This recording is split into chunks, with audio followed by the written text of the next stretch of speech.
Vamos conversar? Quando é que foi que a sua vida passou a ser só um amontoado de coisas que você precisa fazer? Quando é que foi que você deixou a sua existência se resumir em acordar, cumprir a tarefa 1, 2, 3, 4, 5, 6, 7, 8, 9, 10 e dormir? Aonde foi parar a vida da sua vida, afinal? Foram essas exatas perguntas que eu fiz pra mim, assim que o ano novo começou. E que eu faço pra você agora também refletir um pouco, porque com tantos conteúdos de alta performance, autodesenvolvimento, desenvolvimento de novos hábitos que a gente tá recebendo tanto hoje em dia, emagrecer tantos quilos, ir tantas vezes na academia e ler tantos livros no ano e acabar dezembro ganhando X dígitos na minha conta, aonde que cabe afinal na agenda o tempo pra gente viver? Não que a gente estabelecer metas, se organizar e se planejar seja uma coisa ruim por si só. Muito pelo contrário. Mas você há de concordar comigo que a gente não tá um pouco já saturado? Por isso, se você, assim como eu também nesse ano, tá buscando um pouco mais de autenticidade, de leveza, de criatividade para sua vida, fica aqui, porque nesse vídeo eu vou compartilhar as 5 metas nada óbvias que eu estabeleci para o meu novo ano. Se é que a gente pode chamar de metas ou então norteadoras de metas que vão nos trazer esse 2026 com muito mais vida.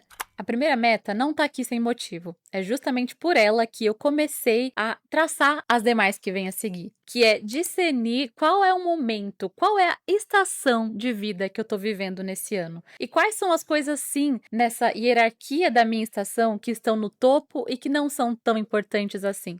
Para ser um pouquinho mais clara, eu vou trazer alguns exemplos e talvez você se identifique com algum deles. Eu vejo que isso acontece muito com mães, por exemplo, né? Então, talvez você acabou de receber a notícia de que você tá grávida, de que o seu filhinho chega nesse novo ano e ficou cheia de cobrança e ansiedade na sua mente, pensando: ai meu Deus, o que vai ser da minha área profissional agora? O que vão ser das minhas metas? Preciso desacelerar, mas eu não posso, preciso produzir.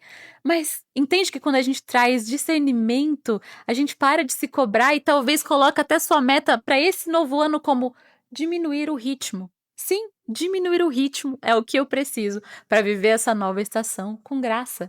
Ou então, às vezes, você é uma mulher solteira e tem toda a sua vida para você se cuidar, cuidar de você, pensar em se autodesenvolver, fazer cursos, trabalhar, sim, bater muitas metas, mas você não para de pensar em, ah, meu Deus, quando eu vou ter alguém, quando eu vou ter um namorado, quando eu vou ter um noivo, quando é que eu vou casar, como que eu posso ser a melhor namorada, a melhor esposa, a melhor noiva, e acaba pulando a fase, pulando a estação que ela ainda nem é sua. Ela ainda nem chegou.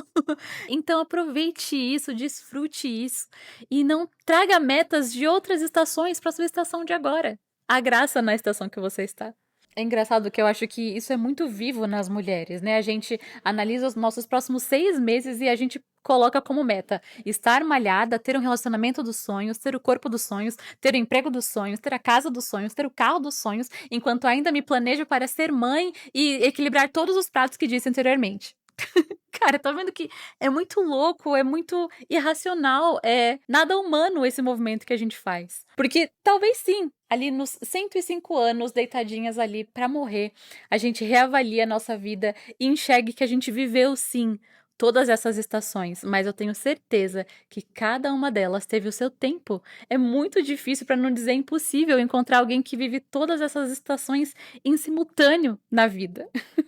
E essa meta veio justamente porque foi o meu maior erro no ano passado. Só para te dar um contexto, o ano passado foi o meu primeiro ano de casada. Então foi aquele ano em que eu pude de fato aperfeiçoar os meus dotes culinários, aprender a gerenciar a rotina de um lar, a tirar manchas de roupas brancas, pretas e coloridas. E eu errei muito, mas também acertei demais. E como nunca antes em toda a minha história de solteira, eu pude crescer muito nessa área da minha vida. Mas, em contrapartida, a Natália jornalista, marqueteira, profissional que batia metas e trazia resultados na onde ela encostava, sim, foi posta um pouquinho de lado, sabe? Eu estaria mentindo pra você se eu dissesse que eu não me senti culpada por isso, que eu não senti que deveria estar produzindo mais, que eu não me comparei com a eu mesma dos anos anteriores, que ganhava mais dinheiro e que era mais produtiva nesse âmbito profissional. Mas eu entendi que nessa estação do meu primeiro ano de casada, que eu só teria uma única vez,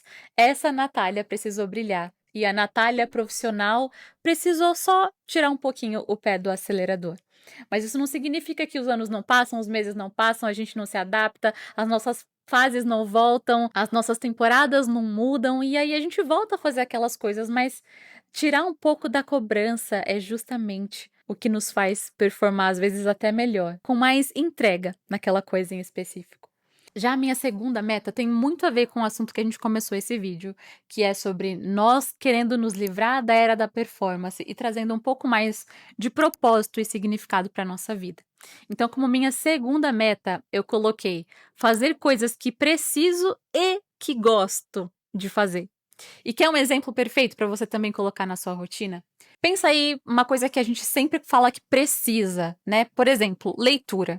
A gente sempre começa o ano fazendo uma lista de livros que eu preciso ler. Eu mesma fazia isso em todos os anos da minha vida, mas quando eu fui parar para analisar as minhas últimas leituras, elas só tinham livros de autoajuda, auto-performance, autodesenvolvimento, criação de hábitos, e pouco me sobrava ali um momento de prazer, um momento de desfrute da minha leitura.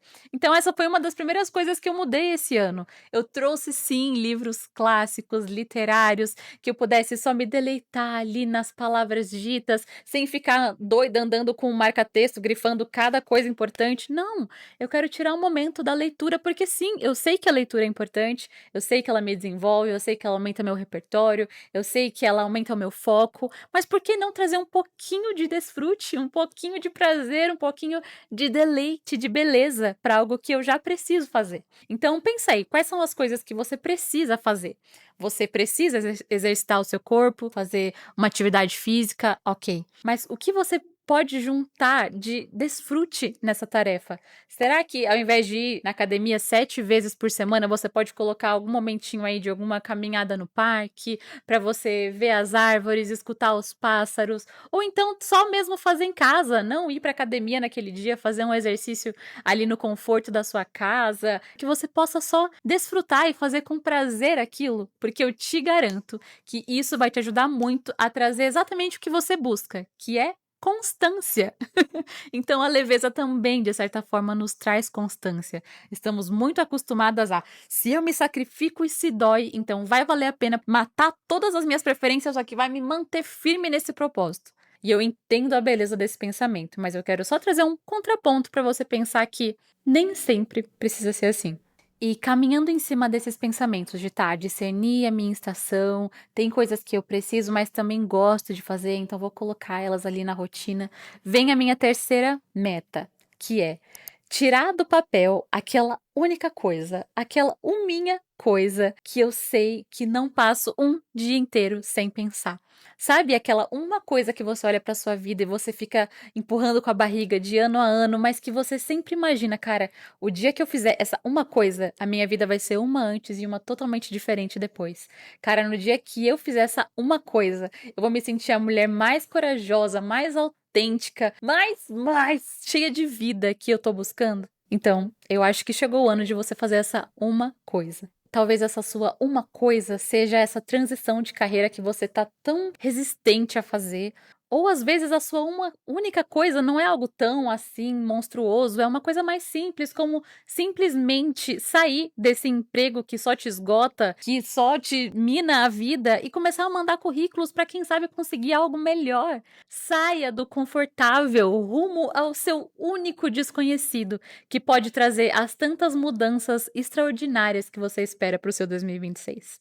A nossa quarta meta ainda vai muito de encontro com essa última, que é viver mais pelo processo e viver um pouco menos pelo resultado. Uma coisa muito comum que a gente faz, por exemplo, é com a meta de emagrecer. E a gente fica fissurada em quantos miligramas a gente está emagrecendo por dia. E se pesa várias vezes por semana. Meu Deus, eu engordei, emagreci, eu não saí, eu estagnei. E a gente para de apreciar o processo, que há beleza no processo. Nesse caso, por exemplo, o processo que você desfruta pode ser aprender receitas novas, aprender novas receitinhas fitness, ser uma masterchef de cafés da manhã variados, com ovo, iogurte, whey e frutas, sei lá, mas trazer esse desfrute de, cara, eu estou no caminho. Eu estou no caminho, mas o caminho, ele não é só feito de pedras. Eu também posso desfrutar de saber que eu tô no caminho certo e o resultado, ele vai chegar. Ele com certeza vai chegar. Para não dizer que eu tô mentindo nessa meta, que eu já tô inclusive colocando ela em prática.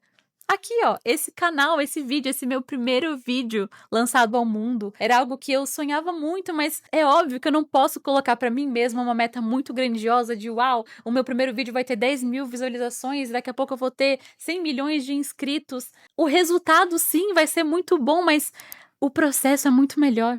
Inclusive, só se eu curtir esse processo de me vencer, ligar a câmera, aprender a falar direito, aprender a me desenvolver, a compartilhar as minhas ideias, a me conectar com você que tá aí desse outro lado, é esse o processo que vai me trazer vida. E a consequência, ela vem. Ela só vem.